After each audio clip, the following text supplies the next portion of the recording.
ماہ رمضان مبارک میں ہر نیکی کا اجر بڑھ جاتا ہے۔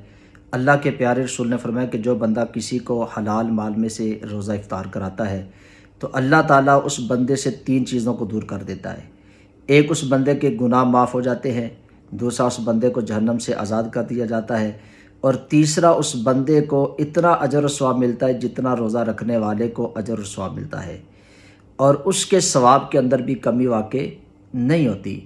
اب ایک صحابی نے عرض کیا، یا رسول اللہ، اگر کوئی بندہ کسی کا روزہ افطار کرانے کی طاقت نہ رکھتا ہو، یعنی پیٹ بھر کے کھانا نہ کھلا سکتا ہو، تو حضور نے فرمایا کہ یہ اجر اس بندے کے لیے جو 1 گھونٹ پانی کے ساتھ یا 1 گھونٹ دودھ کے ساتھ یا 1 کھجور کے ساتھ کسی کا روزہ افطار کراتا ہے۔